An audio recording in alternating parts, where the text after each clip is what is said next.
across the vast continent of Africa. Under skies that have carried human voices for tens of thousands of years, there lingers a hidden pantheon.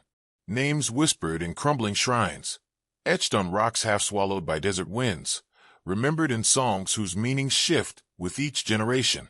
We know the famous deities of Egypt, Ra, Isis, Osiris, but scattered far beyond the Nile there were other gods, older or simply forgotten, whose stories rarely cross into global awareness. Why did these myths survive in some regions and vanish in others? What do they reveal about how people once saw the earth, the sky, and themselves?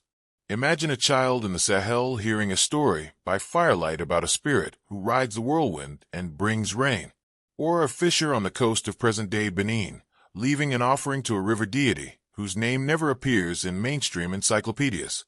These are not isolated curiosities, but threads of a vast and intricate tapestry. Africa is not a single mythological tradition, but thousands of them, interlaced, overlapping, sometimes contradicting, always evolving. Yet within that diversity lies a set of resonances: creation from water, the sacredness of serpents, the balancing of trickery and wisdom, the cycle of ancestors and unborn souls. Anthropologists often focus on the major systems: the Yoruba Orisha, the Vodun spirits, the Zulu sky gods, the Dogon cosmic beings. But behind every famous name stands a chorus of lesser-known figures. According to oral historians in northern Ghana, there is a deity named Pale who rules over abandoned paths and forgotten promises. Among the Sira people of Senegal, stories speak of Takhar, a god of justice who watches oaths sworn under ancient trees. These are the kinds of presences this journey will bring to light. To understand the lost gods of Africa, we must first grasp how myth functions on this continent. In many traditions, myth is not a sealed narrative, but a living performance. A story told during planting season might emphasize fertility. The same story told during war might highlight courage. Characters can merge, split, migrate with their people.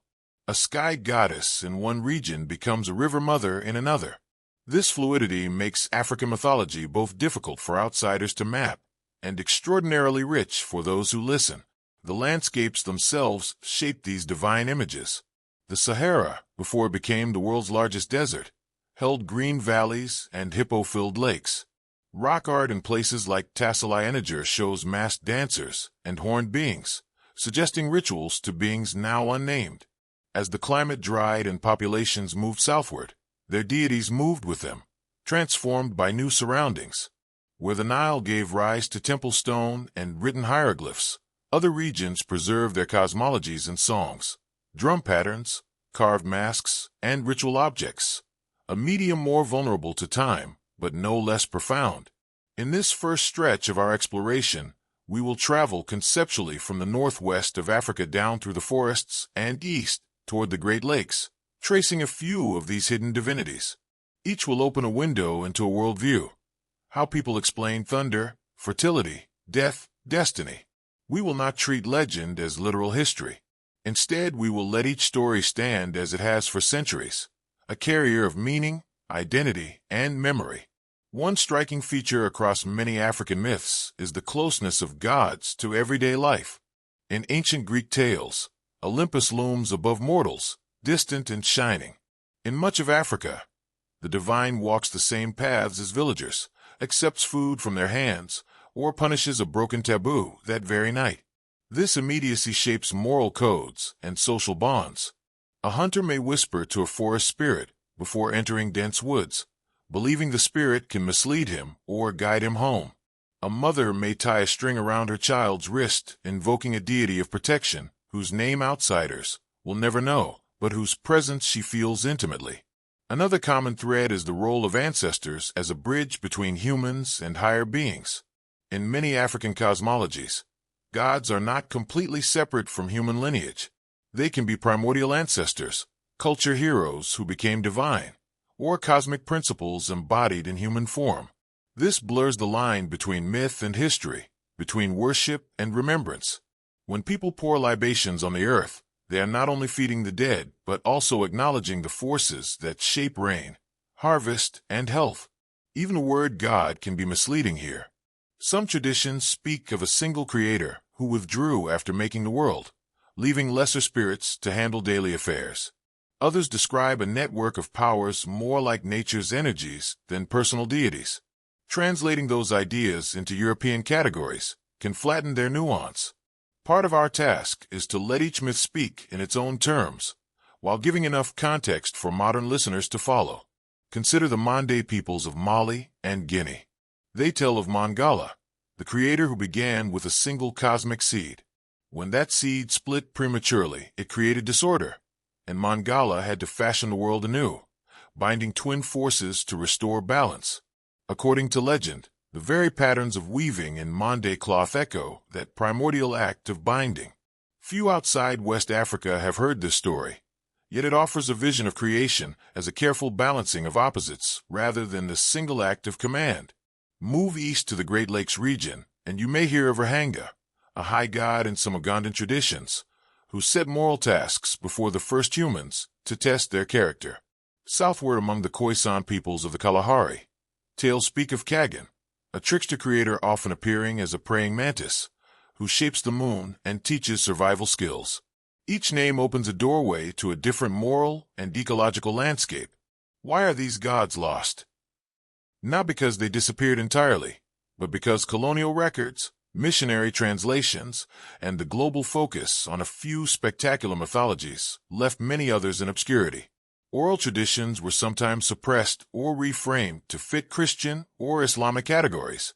Masks and statues were taken to European museums, separated from the rituals that gave them meaning. Yet in markets, songs, and proverbs the old powers still flicker. A child may no longer know the full story of a river spirit, but still hesitate before cutting a tree near its bank. Our exploration does not seek to rediscover, in the sense of claiming ownership, but to listen, to bring forward voices that have been speaking all along. Each myth we will touch carries layers of poetry, history, and social knowledge. Some encode astronomical observations, others moral lessons, others psychological truths about resilience, community, and the unpredictability of life. By the end of this journey, the lost gods may feel less like vanished beings and more like familiar archetypes walking new paths. To follow the footprints of Africa's forgotten deities, we must first situate ourselves in their landscapes. Not just the geography of rivers and mountains, but the mental maps of the people who lived there. Myths never arise in a vacuum. They germinate where communities farm, hunt, fish, trade, and bury their ancestors. In Africa, that context is as vast as the continent itself. It stretches from the mist-covered highlands of Ethiopia to the red dunes of Namibia, from the thick mangroves of the Niger Delta to the salt pans of the Sahara. Each region has its own rhythm of seasons, its own constellation of stars overhead, and thus its own reasons to imagine and name the powers behind them.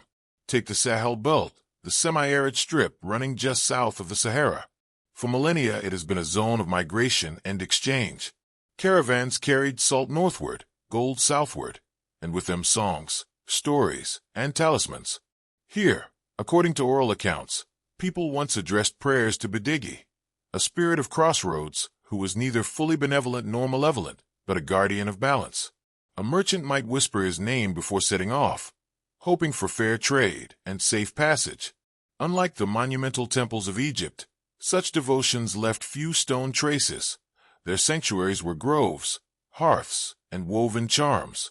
Move west to the coastal forests of present-day Nigeria, Benin, and Togo, and you enter the heartland of the Yoruba and Fon peoples. Their cosmologies are well known for the Orisha and the Vodun, but even within these systems there are lesser-sung beings. In some river communities the goddess Yamoja is celebrated, but along smaller streams there are local spirits with their own names, patrons of a single waterfall, a particular pool, a specific family line. Anthropologists note that these minor deities often merge into larger figures when communities migrate or when religions syncretize. The lost gods are sometimes simply smaller tributaries, feeding a well-documented river of belief. Head east into the Ethiopian highlands, and you find myths shaped by altitude and sky. Here, before Christianity spread, stories told of Waka, a high god who sends lightning and controls the rain. Among the Sidama people, Waka was once invoked on mountaintops with offerings of milk and honey. Even today, traces of those ceremonies survive in festivals, whose official meanings have shifted but whose gestures echo ancient acts. It is a reminder that mythology is not static. It can fold into new faiths and still carry the scent of its origin. Far to the south, in the rolling Felton deserts, the Khoisan peoples developed stories attuned to survival in a harsh environment. Their trickster creator Kaggen is one of the most intriguing figures in world mythology. A praying mantis who shapes the moon, invents tools, and sometimes blunders comically. European recorders in the 19th century wrote down fragments of these tales, but many remained in local languages and oral performance. Without context, Kaggen looks like a curiosity. Within context, he embodies adaptability, humor, and respect for the small creatures that sustain life in an arid land. This diversity challenges the usual textbook approach that seeks a single African mythology. Instead, we can imagine a constellation, each star a story, each cluster a regional pantheon. Some constellations overlap. A serpent creator appears in multiple regions.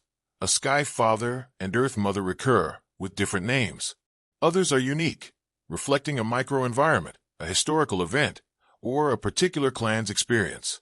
When climate shifted or trade routes changed, myths traveled too, leaving linguistic footprints in songs and proverbs. If we listen closely, we can still hear them. Another key to understanding these myths is how they integrate daily ethics with cosmic order. In many African societies, moral behavior is not simply a social contract, but a harmony with invisible forces. Break an oath and a lightning god may strike. Fail to share harvest and an ancestral spirit may withhold rain. These beliefs act as social regulators in contexts where written law or centralized power was weak or absent.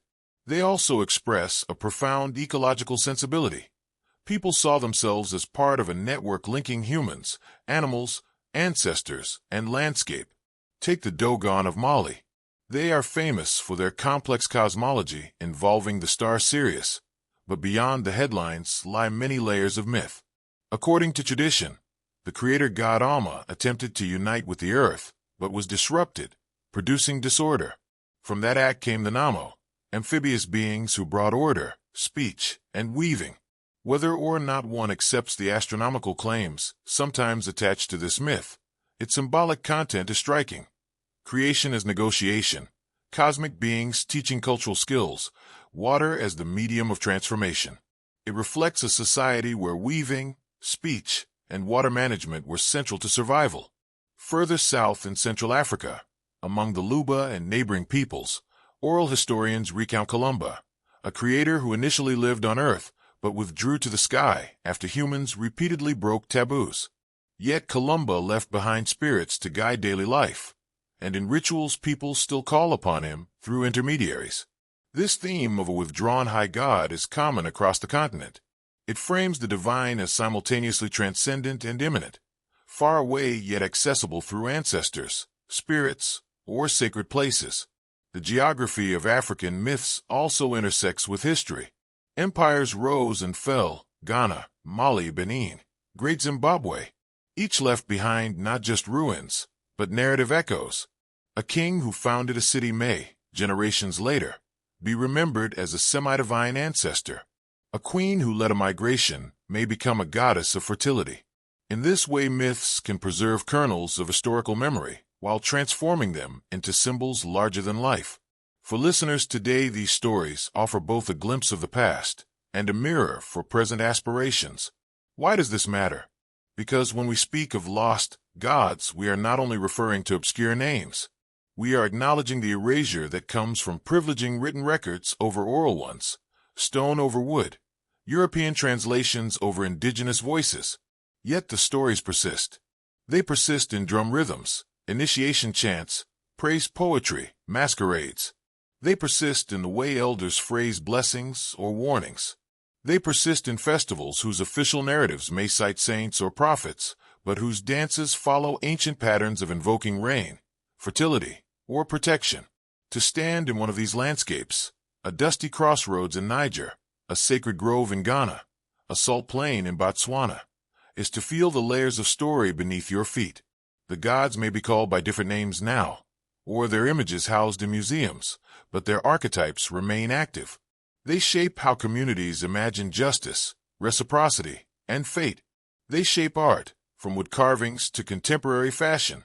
They even shape modern pop culture. Superheroes drawing on African motifs, video games set in mythical kingdoms, musicians invoking Orisha in lyrics. In this second stage of our journey, we have tried to sketch the map. Not a political map, but a mythic one. It shows routes of migration and exchange, zones of ecological challenge, and places where the divine seemed especially near. With this map in mind, we can now begin to step inside the myths themselves, the origin stories, the characters, the symbols that still whisper in proverbs and songs. Through them, we may start to sense the worldview of people who named these powers long before the modern world began. Before statues, before carved masks, before even drums made of hollowed wood, Africa's first myths moved on breath alone. A voice in a cave, a chant beside a fire, a rhythm of syllables marking the seasons. In this oral environment, a story was not a fixed object, but an event, something that existed only when performed. That is why many of the continent's oldest divine figures have no single canonical version. Instead, they appear as variations on a theme, with each teller adjusting details to audience, season, and purpose. Archaeologists and linguists can glimpse this deep past only indirectly. Rock engravings at sites like Blombos in South Africa, dating back tens of thousands of years, show geometric patterns that may have held symbolic meaning. Later, in the Green Sahara, paintings depict masked beings with horns or wings, standing among animals. No written captions tell us who they were, but for communities that made those images, such figures were likely not mere decorations. They were part of a shared cosmology where human, animal, and spirit blurred. As populations shifted with climate change, those early beings traveled with their storytellers. Among Niger-Congo-speaking groups moving south and east, certain motifs recur: a cosmic egg or seed, a serpent encircling the world, twin forces whose harmony sustains creation. The Mande story of Mangala and the cosmic seed, mentioned earlier, fits into this pattern. So do the Igbo myths of Chukwu, the supreme god who sets the world in motion, and the Fon tale of Mawalisa, a dual deity embodying sun and moon. We are hearing echoes of a very old idea: balance between complementary powers, creation as unfolding rather than instant command. Another ancestral layer is the figure of the Sky Father and the Earth Mother. In many regions of Africa, the Creator is imagined as a male or genderless sky principle, while fertility, growth, and nurture belong to an earth or water goddess. This pairing appears in the myths of the Shona of Zimbabwe, the Dinka of South Sudan, and the Akan of Ghana. It also resonates with ancient rock art showing female forms linked to rivers and male forms linked to lightning or rain. Again, the myth mirrors the environment. Rain from above meets soil below to create life. Because writing arrived late to most of sub-Saharan Africa, the earliest preserved texts about these myths come from outsiders: Arabic chroniclers, European missionaries, colonial administrators. They recorded fragments through their own lenses, sometimes misunderstanding or simplifying complex traditions. Yet oral history continued outside their notebooks. Griots, priests, and elders carried genealogies and rituals across centuries. In some cases, a myth's survival depended on secret societies or initiation schools, where knowledge was taught in stages. A child might first hear a playful version about a trickster. Only later, as an initiate, would they learn the deeper cosmological layer. Consider the Dogon once more.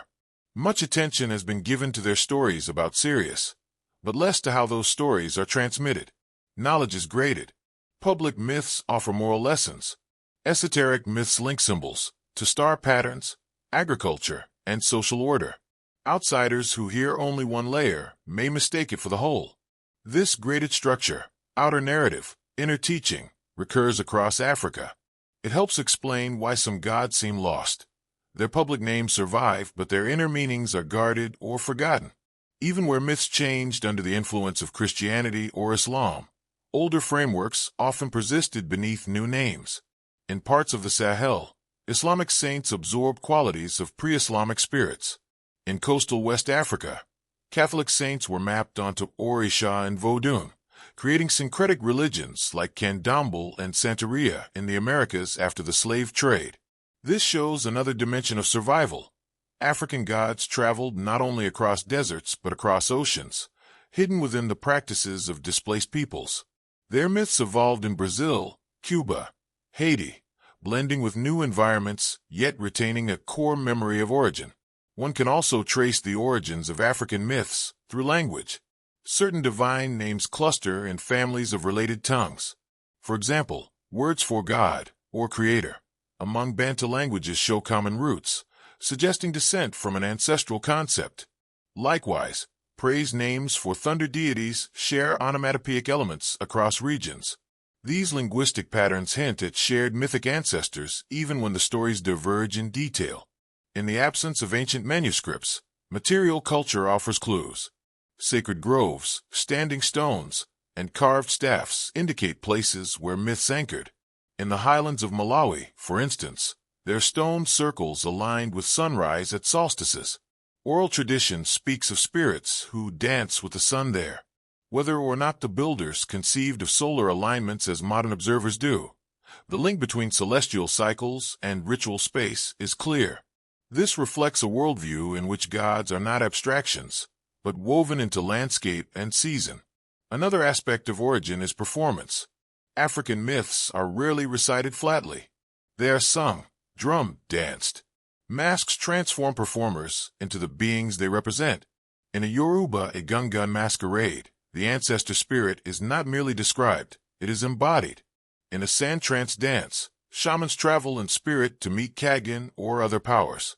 This performative element means that the text of a myth includes gesture, costume, and music as much as words. When these elements fade, when a mask is removed from ritual use and displayed in a museum, part of the myth's life is lost. Yet even fragmented, these myths still speak. An elder's proverb about rain may condense a whole creation story. A lullaby may echo a goddess's ancient hymn. Children's games may mimic cosmic cycles long forgotten by adults. The persistence of such traces shows how deeply myth saturates everyday life. All of this shapes how we approach the lost gods today. We are not reconstructing a single hidden scripture, but listening to overlapping voices from deep time. Some may be echoes of Paleolithic beliefs, carried by migrating groups. Others may be relatively recent creations, responding to new environments or crises. Together, they form a palimpsest, a layered record of Africa's spiritual imagination. By stepping into these origins, we also see why African myths can feel simultaneously familiar and fresh. Familiar because they share archetypes, creators, tricksters, flood stories, cosmic twins, found worldwide. Fresh because they root those archetypes in unique landscapes, social structures, and performances. A praying mantis as creator, a river goddess who takes the form of a rainbow serpent, a cosmic seed that must be bound. These are images shaped by Africa's particular blend of ecology and history. And so as we stand at this threshold of origin, we begin to sense the depth of time behind every name we will encounter. Each lost god is not just a figure, but a node in a vast network of memories stretching back to humanity's earliest storytelling. Each carries clues about how people once related to land, sky, and each other. In the next stage of our journey, we will move from these broad origins to meet specific characters, gods, spirits, and culture heroes who populate Africa's hidden pantheon, and watch how their stories unfold like mini-films of conflict, choice, and consequence. Out of the mist of origins, names begin to take shape, not abstract forces, but characters with faces, temperaments, and choices. These figures are the heartbeat of Africa's lesser-known mythologies. They appear in fireside stories, in masked dances, in whispered prayers before fishing, planting, or traveling. Each one carries a fragment of worldview. How to act, how to survive, how to relate to the unseen. One of the most striking archetypes is the culture hero who straddles the line between mortal and divine. Among the Dogon, this role is filled by the Nommo, amphibious beings sent by Alma to restore order after the first act of cosmic disruption. They bring weaving, speech, and moral codes. Unlike distant creator gods, the Nommo interact directly with people, teaching and correcting. The image of an amphibious messenger resonates in a land where water is life, a reminder that cosmic order depends on nurturing the link between earth and sky, dryness and flood. In the forests of the Cross River region, oral historians recount Ijenji, a spirit of the deep bush who appears in elaborate masquerades. When the costume sways and rattles, villagers say it is not the dancer but the spirit moving. Ijenji polices social harmony. Those who break taboos or disrespect elders risk being publicly shamed when the spirit reveals their misdeeds. This blending of theater, morality, and divine presence shows how myth functions as living governance rather than distant theology. On the savanna of Uganda and Rwanda, stories of Ruhanga depict a high god who tests the first humans. He gives them tasks, choosing between milk and blood, between obedience and impulse, and their choices set patterns for human destiny. Some versions portray Ruhanga as stern but fair, others as withdrawing after humans disappoint him. Either way, the myth frames moral life as a series of small but decisive choices, watched by a cosmic witness. Among the Serer of Senegal, the deity Takhar represents justice. Oaths are sworn under sacred trees dedicated to him, and it is believed that breaking a vow there invites misfortune. Takhar is not a remote judge, but a presence woven into landscape. The tree itself becomes a living courthouse. This is characteristic of many African systems. The divine is anchored in physical places, groves, rocks, springs, making ethics inseparable from ecology. In the Kalahari, the Khoisan trickster creator Kaggen continues to fascinate. He can be a praying mantis, an eland, or a man. He shapes the moon by throwing a sandal into the sky, gives humans fire, invents tools, but also makes mistakes, causing death to enter the world. Unlike the polished Olympian gods, Kaggen is vulnerable and improvisational. He reflects a worldview where creation is not a flawless act, but an ongoing negotiation, where cunning and adaptability are as sacred as power. Along the Niger Delta, little-known river deities inhabit every tributary. While Umoja or Alakan are widely known, villagers also speak of spirits like Ero Kir, patron of a single fishing community, or Anish, protector of a specific market. These microdeities illustrate how African pantheons are fractal, great gods with wide domains alongside small guardians of everyday life. For outsiders they may seem minor, but for locals they are the first line of spiritual relationship. Even the great creator figures have hidden aspects. The Mande Mangala, who split the cosmic seed, is rarely depicted in art, but his act is woven into proverbs and cloth. Among the Akan, the sky god Niam and earth goddess Asais, form a complementary pair. Farmers still leave a small corner of a new field uncultivated for Asais, acknowledging the living earth. Children learn such gestures before they know the myths behind them, and so the archetypes persist. Another key set of characters are ancestral spirits who rise to near-divine status. In Central Africa, founders of clans become protective beings, called by praise names during rituals. In Southern Africa, the concept of Amidlozi or Batamo places ancestors as intermediaries between humans and high gods.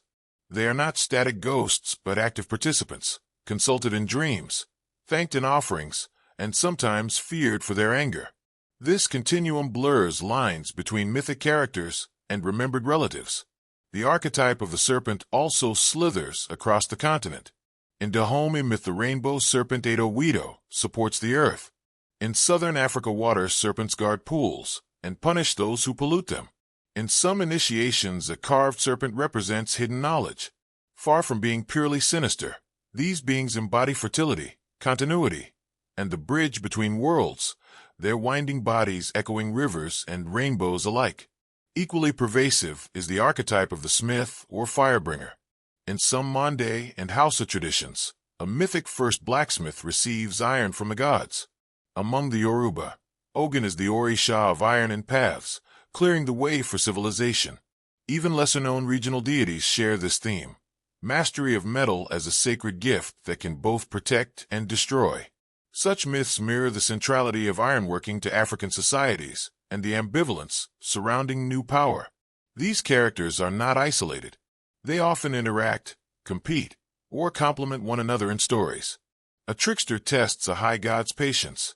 A river goddess hides a hero until the right moment. Ancestral spirits intervene in disputes. This narrative weaving creates a moral map where courage, generosity, cunning, and restraint each have their champions and warnings. It is also notable how gender operates in these myths. Many African pantheons feature powerful female deities, not only of fertility but of wisdom, war, and justice. In Dahomey, Mawalisa's dual form embodies both feminine and masculine cosmic principles. In Yoruba tradition, Orisha like Oya command storms and transformation. In numerous local cults, priestesses hold authority as mediums for river mothers or forest queens. This reflects social structures where women have held ritual and economic power, and it challenges stereotypes of purely male-centered divinity. Performance again plays a role. These characters are not just recited but embodied. Masks representing Ijenji, dances for Oya, trance for Kaggen. Each turns myth into present reality. For an evening the boundary between God and human dissolves. A child may see a masked dancer as the actual spirit. An elder may feel the ancestor moving through their body. This immediacy keeps the characters vibrant even as details shift. Some of these beings have already left fingerprints on global culture without audiences realizing it. Elements of Vodun spirits traveled with enslaved Africans to the Americas, becoming the Lwa of Haitian Vodou. The rainbow serpent appears in Caribbean folklore. Ogun inspires songs in Cuba and Brazil.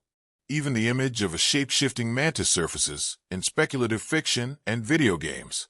Yet countless other names remain local, their stories known only within a few villages or families.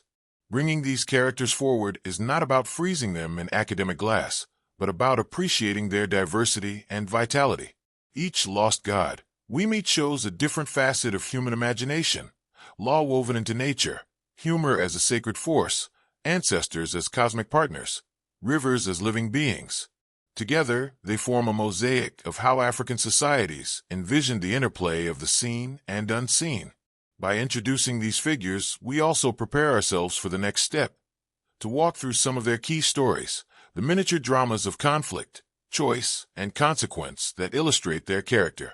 In these stories, the gods act, suffer, triumph, or fail, revealing the values they embody. Listening to them is like watching a series of mythic films projected across centuries, with the land itself as the screen. In a dusty clearing at the edge of an ancient forest, under a sky the color of burnished copper, begins one of the stories that elders still whisper about the Nommo. It is told in the dry season when the millet is high and the stars look close enough to touch. In this version, the world has already been created, but balance is fragile. Amma, the creator, has set order in motion, yet a shadow of disorder lingers. The amphibious Nommo descend once again to guide humanity, bringing gifts and tests. According to the tale, they come not as dazzling beings, but as travelers who smell of river water and carry woven baskets. They teach new ways of planting and weaving, but with their gifts comes a warning. The seed of life must be bound, or chaos will return. People nod, accept the instruction, and continue their work. Then a dispute breaks out between two clans over access to a sacred spring. One clan blocks the other, hoarding water. The land dries. Crops fail. Suspicion spreads. The Nommo call a gathering. At night, with only starlight and a ring of torches, they lay two paths before the people. One path leads to sharing the spring, building channels to bring water to both communities. The other path leads to building a wall and sealing the spring behind ritual taboos. Each path has consequences. Share, and you risk weakening your clan's hold. Hoard, and you risk angering the unseen forces of water and earth. The people debate until dawn. Some argue for generosity, others for security. Finally, a leader chooses the second path, sealing the spring, citing ancient rites. In the myth, this choice tips the cosmic balance. The Nommo weep. Their tears fall as sudden rain, but it soaks nothing, evaporating before it touches earth. They withdraw, retreating back into the water realm.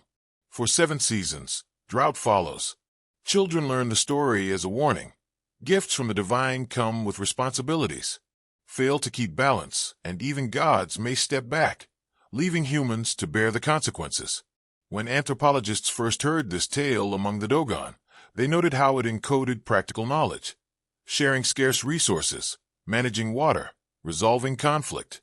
It's also a mythic drama, a test, a choice, a loss.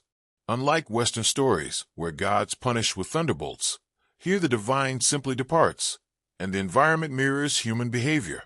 Order and disorder are linked to ethics, not just fate. A different region, a different story. Among the seer of Senegal, Takhar, the god of justice, is at the heart of another moral drama. According to legend, a powerful chief once swore under a Takhar tree that he would treat neighboring villages fairly. In time, he grew greedy, seizing their grain. One night a storm ripped through his compound, destroying his granaries, while leaving the others untouched. Elders point to this as Takhar's response. The chief survived but lost his prestige. His children had to rebuild relations with the villages their father had wronged. Here again the lesson is not fire from the sky, but the undoing of social order, prestige crumbling, alliances reversing.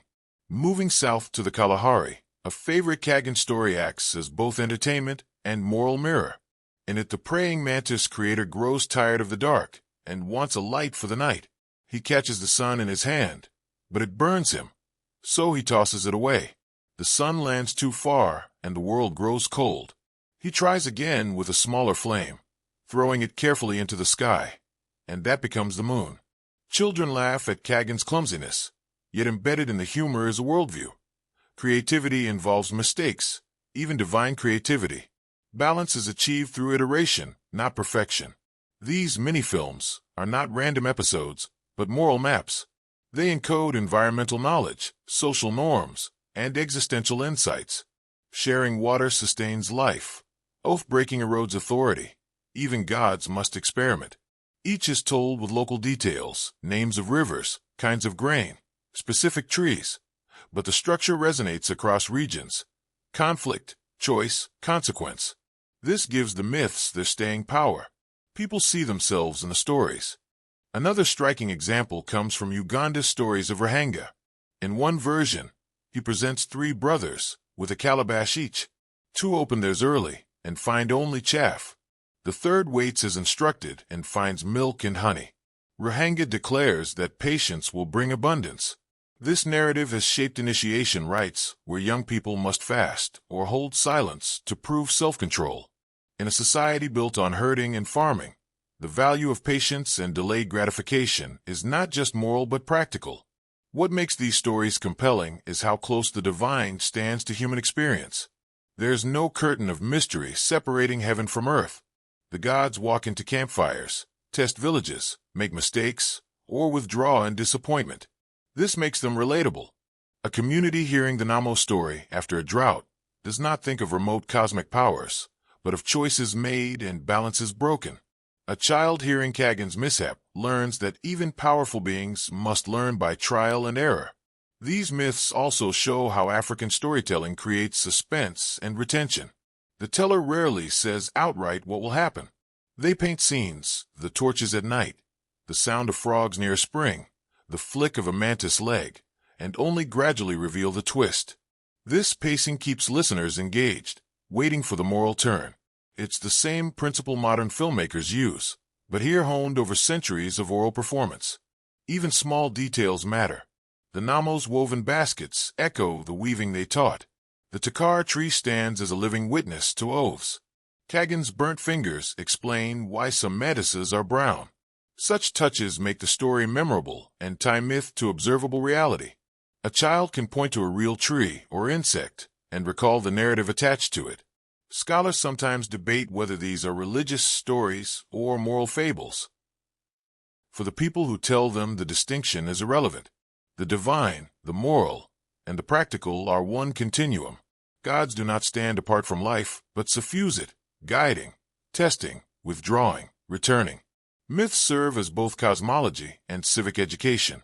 Across the continent, the same divine figures often appear under different names, wearing different masks.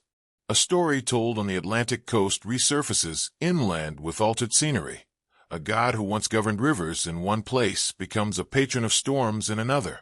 These variations are not contradictions, but the natural life of an oral tradition that travels with people, adapts to new ecologies and new crises, and speaks in the idiom of each generation. One of the most striking examples is the rainbow serpent. In Dahomey lore, Edo Wedo coils beneath the earth, its undulations shaping mountains and valleys.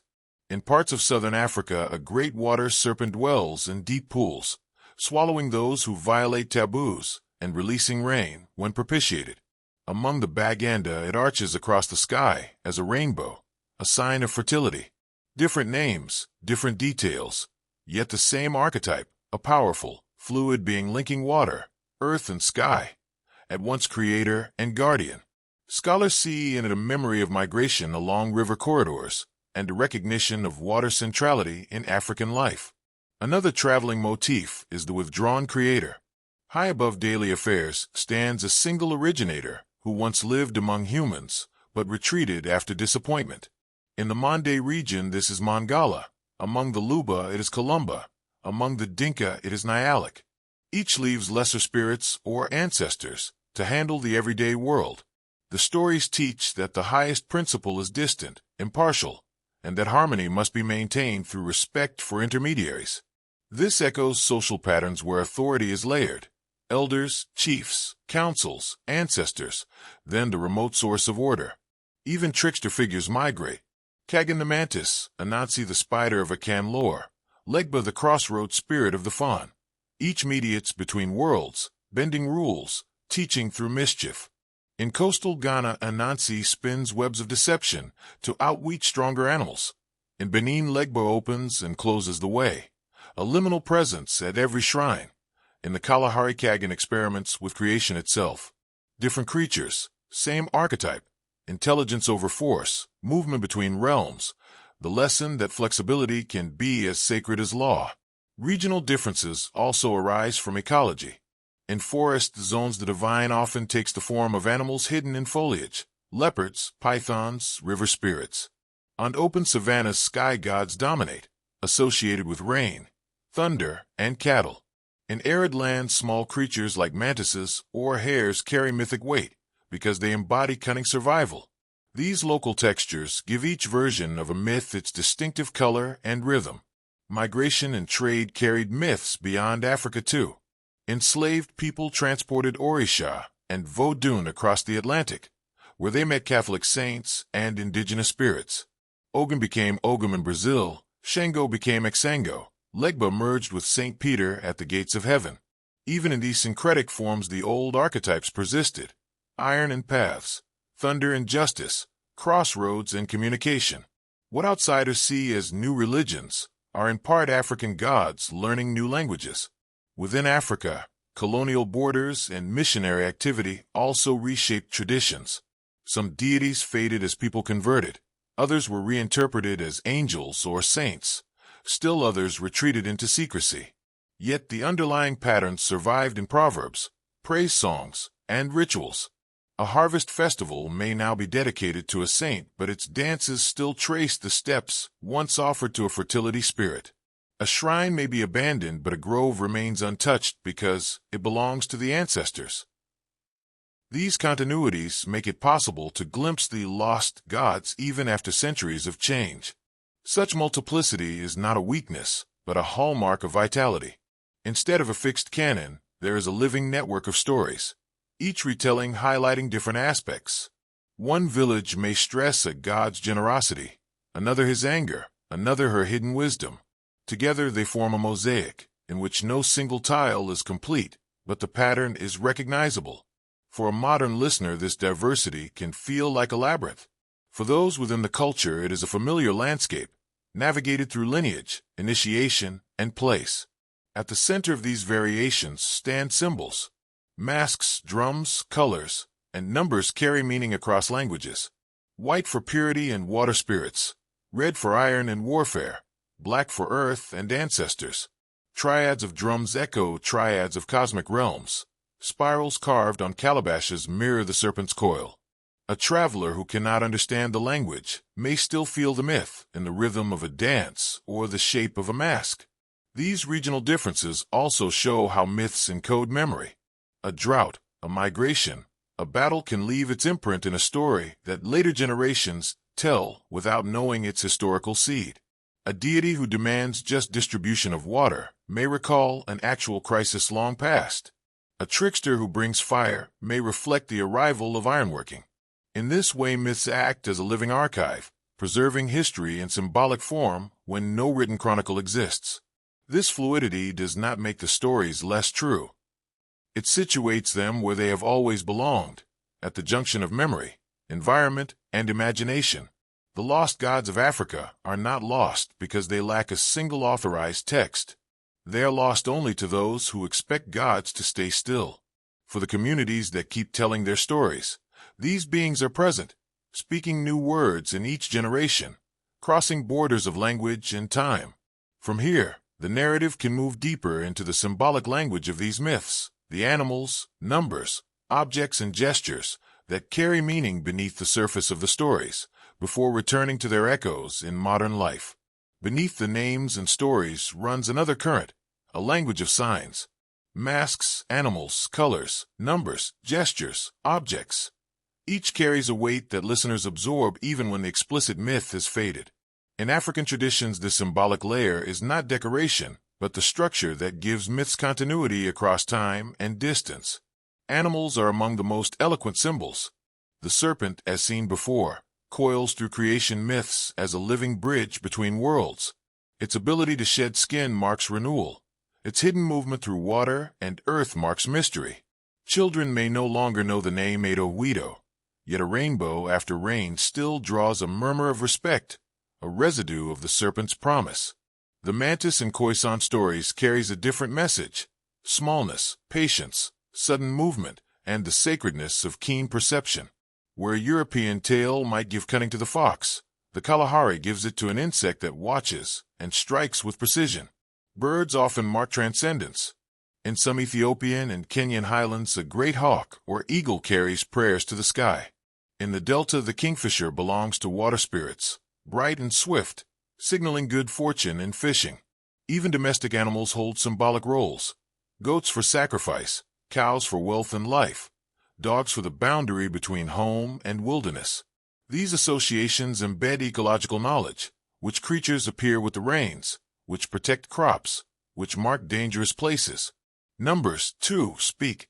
Across many regions, 3 recurs: 3 drums, 3 knocks, 3 days of seclusion and initiation. It signals passage, completeness, a movement from one state to another. 4 often corresponds to the cardinal directions, to the 4 limbs of the human body, to the stable foundation of the world. 7 appears less frequently, but when it does, it marks mystery and hidden power.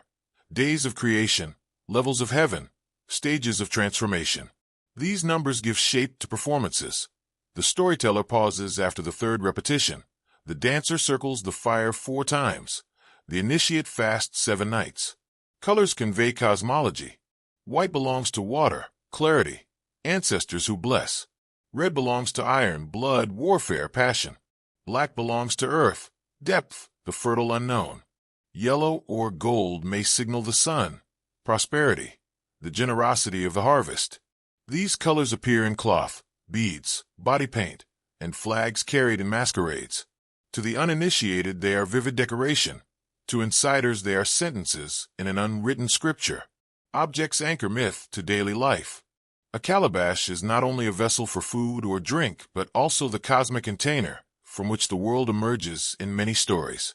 A staff or iron blade is not only a tool, but a sign of authority conferred by a deity. Even household items can be ritual keys. Among some West African groups, a simple broom may stand for a god's power to sweep away misfortune. Such symbols ensure that myth lives in gestures, not only in formal rituals. Pouring a libation, tying a string around a wrist, leaving a small corner of a field uncultivated. Each is a silent invocation. Dance and rhythm complete the code. A drumbeat pattern can signal which spirit is being called. A particular footstep can represent an ancestor's journey. In masquerades, the tilt of a mask, the angle of a spear, or the swish of raffia can tell a whole story without words. This means a myth can survive even if the verbal tale fades. An elder might no longer recite the full narrative of a river goddess, but a certain drum rhythm still announces her presence at a festival. Symbols also protect knowledge.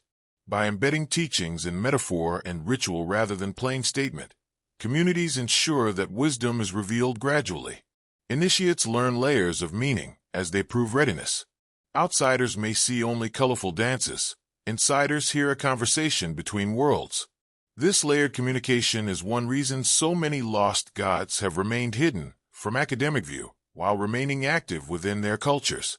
At the same time, symbols create continuity across change. When new religions arrive, old stories can slip beneath their surface using the same signs. A procession to a saint shrine may follow the path once used for an ancestral spirit. Beads of a particular color may still mark the same qualities, even if the deity's name has changed. This symbolic resilience explains how African spiritual heritage survived enslavement and migration, re-emerging in the Americas with new faces but familiar rhythms. For listeners today, understanding these symbols opens a richer experience of the myths. The rainbow serpent becomes more than a curious image. It becomes an expression of ecological interdependence. Kaggen's mantis form becomes more than whimsy. It becomes a lesson in humility and observation. The numbers and colors in a ritual become a diagram of cosmic order.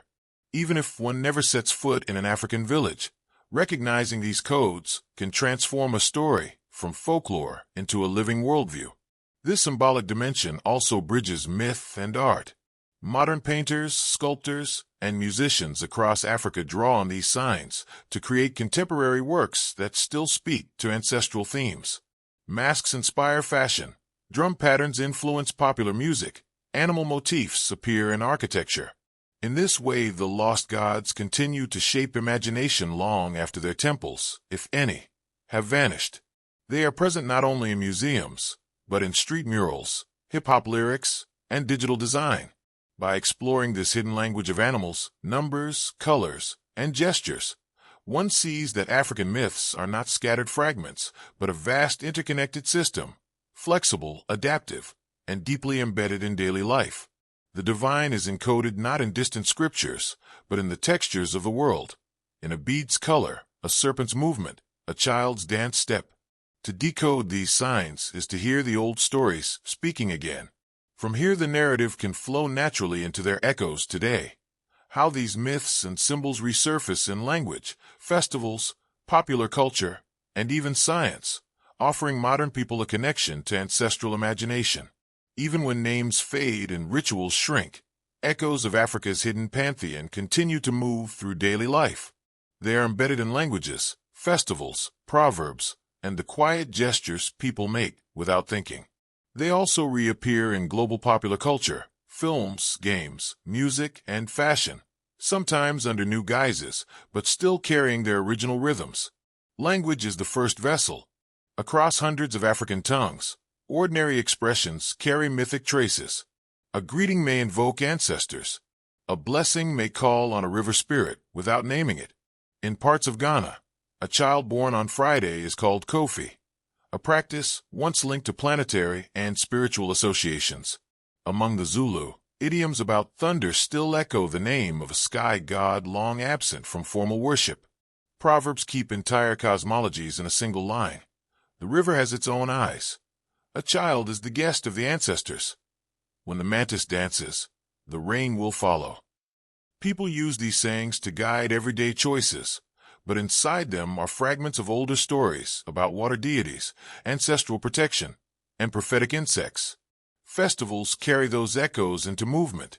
A harvest celebration may now be dedicated to a Christian saint or an Islamic holiday, yet its drumming patterns, mask shapes, and dance steps trace back to pre-conversion rituals. In Benin, processions for Vodun spirits coexist with Catholic processions. In Ethiopia, Timkat's baptismal ceremonies echo ancient water rites. Even urban parades in Lagos or Takhar borrow colors, rhythms, and choreography from older masquerades. For participants, these events are living memory, not museum pieces. They allow communities to enact continuity with their past, while adapting to new contexts. Objects, too, tell the story. Beads and cloth designs, once reserved for initiations, now appear in everyday fashion, but still carry symbolic color codes. A modern dress in indigo and white may unconsciously echo water spirit colors. A hip-hop video may feature a staff, whose form derives from a ritual scepter. African designers and artists intentionally draw on these motifs, using them to signal identity and resilience. Even technology joins in. Emojis of snakes, rainbows, and drums can evoke old archetypes in digital conversation. Beyond the continent, these echoes are loud. In the Americas, the descendants of enslaved Africans preserved and transformed their deities under new names. Haitian Vodou, Brazilian Candomblé, Cuban Santeria. Each blends African spirits with European saints and indigenous practices. Ogun becomes Ogum, Shango becomes Exango. Yamaya rides the Caribbean surf as a mother of waters. The drum patterns and call and response chants still mirror West African structures. Through them, the lost gods traveled across oceans and centuries, shaping not only religion but music, from samba to blues to jazz to hip-hop. Modern popular culture borrows more than it realizes. Comics feature heroes inspired by African archetypes. Films imagine kingdoms reminiscent of mythic empires. Video games build worlds where tricksters and warrior queens echo Legba and Oya. These portrayals are not always accurate, but they show the magnetic pull of African mythic imagery. Young audiences worldwide see a mantis-shaped alien, a rainbow dragon, a storm goddess, and knowingly or not, meet Kaggen, Edo Huido, Oya in new forms. Science, too, finds a place in this echo. Anthropologists map migration routes by tracing mythic motifs alongside genetics and linguistics. Psychologists study how trickster stories teach cognitive flexibility to children. Environmentalists note that sacred groves protected by ancestral taboos preserve biodiversity better than surrounding land. Far from being relics of superstition, these myths hold practical insights into social cohesion, ecology, and resilience. Even in everyday gestures, the old Pantheon lives on. Pouring the first sip of drink onto the ground for the ancestors, tying a protective bead around a baby's wrist, refusing to fish in a certain pool because it is not ours. Each is a quiet dialogue with unseen powers. For those who perform them, the meaning may be partial or symbolic, but the act keeps the relationship alive. The global spread of African music has also carried its spiritual vocabulary. Call and response patterns in gospel, the polyrhythms of jazz and funk, the drum breaks of hip-hop, all descend from ritual drumming that summoned spirits or marked initiation. Lyrics may now speak of love or politics rather than gods, yet the underlying structure retains its ancestral function, creating communal energy, moving bodies together, opening emotional space for transformation. Visual art completes the circle. Masks once used in ceremonies now influence sculpture, street murals, and digital avatars.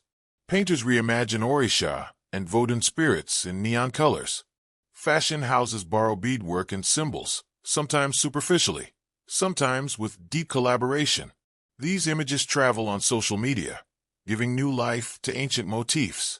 The lost gods become icons, memes, and brand identities, not the same as their original context, but still resonant. This persistence challenges the idea of loss. What is lost to the written archive may still be alive in performance, proverb, and pattern. The gods may no longer have temples, but they have playlists, hashtags, and runway shows. They have found ways to speak in every medium available: song, dance, fabric, code, and pixel. The archetypes continue their work, teaching adaptability, balance, reverence for water, justice rooted in community, humor as survival. Understanding these echoes also reveals how myths evolve responsibly. Communities decide which elements to carry forward, which to leave behind, which to reinterpret. A story about a punishing serpent may become a parable about environmental care. A dance once linked to warfare may become a celebration of unity. This ongoing adaptation keeps the myths relevant, not frozen. For a modern listener or viewer, recognizing these layers can transform entertainment into insight. A festival becomes not just a spectacle but a conversation with ancestors. A proverb becomes not just advice but a condensed cosmology. A film about a fictional African kingdom becomes a mirror of real archetypes that have guided societies for millennia. In this way, the lost gods are not only recovered but re-experienced, not as museum exhibits, but as living companions in imagination and culture. From here, the narrative can turn to how scholars and scientists engage with these traditions, the dialogue between anthropology and oral history, between archaeology and living communities, showing what careful study can reveal about the psychological and social functions of myth, without reducing it to mere data. Modern anthropology and history approach Africa's myths with tools of evidence, comparison, and analysis. Yet to understand the lost gods, these disciplines must also learn humility, because the myths are not inert data waiting to be extracted, but living systems of meaning held by communities. Done carefully, the meeting of science and tradition can illuminate without distorting. Archaeology provides one strand of this dialogue. In the Green Sahara's rock shelters, horned and masked figures, painted thousands of years ago, echo the beings described in later oral traditions. In Zimbabwe, soapstone birds perched atop Great Zimbabwe's walls resemble symbols still found in local totems. Excavations along the Niger and Senegal rivers reveal shrines, ritual deposits, and sacred groves dating back centuries. None of these prove a myth literally true, but they show how long people have been marking out spaces where the invisible meets the visible. Linguistics offers another clue. By comparing hundreds of related languages, scholars trace how names of deities and ritual terms cluster and shift. A thunder god's praise name may appear in slightly different forms from Nigeria to Sierra Leone, hinting at ancient migration routes. A root word for ancestor may stretch from Kenya to South Africa, suggesting a shared concept even where rituals diverge. This linguistic archaeology maps spiritual as well as physical journeys. Ethnography, patient listening, fills in the rest. Field workers who live for months or years within a community learn not only the stories, but their layers of performance, secrecy, and change. They see how a mask is carved, how a drumbeat signals a spirit, how a proverb is used to settle disputes. They also learn that myths are not monologues but dialogues. Elders debate details, young people improvise, rituals evolve. A story may be public one day and restricted the next, depending on circumstances. This fluidity is part of its life. Psychology finds in these myths patterns of human development. Trickster tales teach children cognitive flexibility, resilience, and humor in adversity. Initiation myths guide adolescents through fear and discipline toward adult roles. Stories of withdrawn creators and active intermediaries model layered authority and personal responsibility. Rather than seeing myths as primitive science, psychologists increasingly view them as sophisticated tools for shaping minds and communities. Environmental science is rediscovering what sacred taboos preserved. Forest patches left untouched because they belong to the spirits turn out to be biodiversity reservoirs. Seasonal rituals tied to star patterns encode ecological timing for planting or fishing. Water spirits linked to particular pools protect groundwater sources from overuse. In these ways, the lost gods continue to serve as guardians of sustainability even when their names are forgotten. This meeting of tradition and science is not without tension. Early European collectors often took artifacts without context, published myths without crediting tellers, or interpreted stories through their own religious lenses. Such practices distorted or silenced local voices.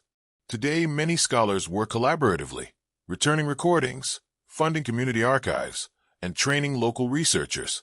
The aim is not to fix myths in writing, but to support communities in preserving and transmitting their own heritage.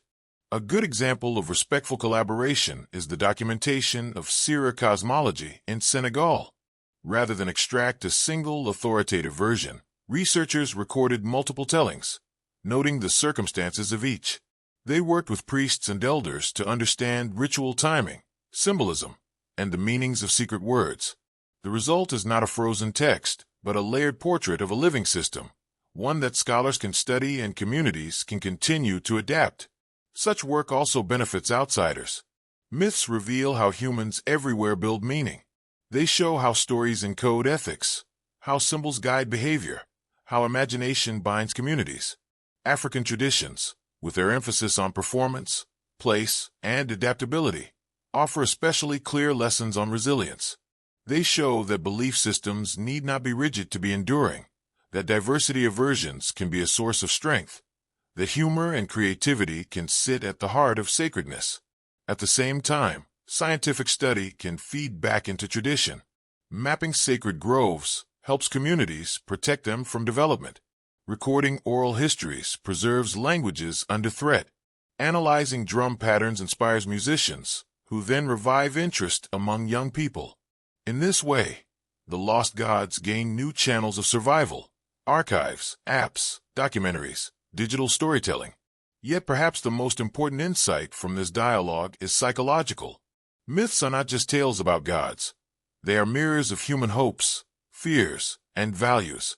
A story about a serpent encircling the earth reflects a sense of interconnectedness. A trickster who learns through mistakes models the courage to improvise.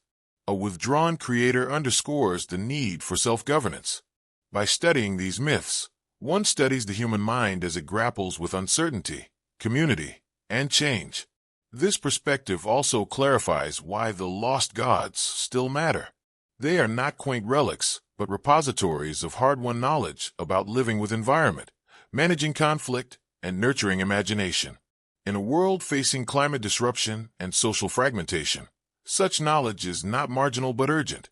The myths remind us that law can be rooted in ecology, that humor can heal, that ancestors can be conceived as future generations watching our choices.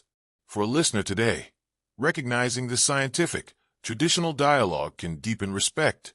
One can admire the artistry of a mask while also understanding its ecological role, appreciate a proverb's wit while tracing its historical migration, enjoy a festival while seeing how it encodes social balance. Knowledge does not diminish mystery. It can make it more vivid. As this narrative moves toward its conclusion, the figure of the lost gods comes into focus not as vanished beings, but as active forces in forests, festivals, proverbs, music, and research labs. They are part of a long conversation between memory and change, tradition and science, imagination and evidence. Their survival across millennia shows the power of stories to adapt, travel, and teach. From here the story can flow into its closing movement, reflecting on why these myths endure, what they offer to modern audiences, and how remembering them can inspire a sense of connection rather than nostalgia. When the scattered fragments of Africa's hidden pantheon are gathered, a pattern emerges, not a catalog of exotic curiosities, but a mirror of human imagination at work over tens of thousands of years. Creation stories that begin with a cosmic seed or an ancestral serpent, tricksters who improvise the world into being, ancestors who remain present in wind, water, and dream, deities who withdraw to the sky yet still accept offerings at a spring. These are not isolated fables. They are threads of one great fabric, each dyed by a different landscape, each woven by a different generation. The power of these myths lies in their ability to travel without losing their heartbeat. They crossed savanna and forest with migrating families. They slipped under colonial prohibitions and resurfaced in song and festival. They crossed oceans in the memories of enslaved people and took root again in new soils. They are alive today in proverbs, rhythms, artworks, and quiet gestures. Far from being lost, they have proved more resilient than the empires and borders that tried to contain them. They also carry messages that feel urgent now. The Nommo's warning about sharing water speaks to a planet wrestling with scarcity. Takhar's Tree of Oaths speaks to the need for justice rooted in place. Kaggen's burnt fingers remind that creativity is iterative and mistakes are part of making light. The rainbow serpent winding beneath the earth reminds that everything is connected. Harm one part, and the whole trembles. These are not archaic lessons, but blueprints for living with balance, courage, humor, and reverence. The myths also model a way of holding knowledge. They are flexible without being formless, layered without being rigid. They invite participation. A child can listen for entertainment. An initiate can hear deeper truths. A scholar can study patterns. An artist can draw inspiration. This open architecture has allowed them to survive. It also suggests how modern societies might hold their own stories, as living, adaptable frameworks rather than brittle dogmas. There is a quiet dignity in how African communities have kept these traditions alive. Sacred groves protected biodiversity before conservation had a name. Masquerades encoded moral education before formal schooling. Drumming synchronized hearts before neuroscience described entrainment. The lost gods are not only mythic beings, but ancestral methods for weaving ethics, ecology, and imagination into daily life. For listeners outside these traditions, engaging with them can be more than an act of curiosity. It can be an exercise in empathy, seeing how other cultures organize the relationship between seen and unseen, individual and community, humans and environment. It can also be an invitation to re-enchant our own surroundings, to notice the hidden patterns and small rituals that bind us to place and people. Remembering these myths does not mean idealizing the past. It means recognizing the creative intelligence of communities who, without written texts, built complex cosmologies that still guide lives today. It means honoring the storytellers, dancers, and priests who carried them across generations.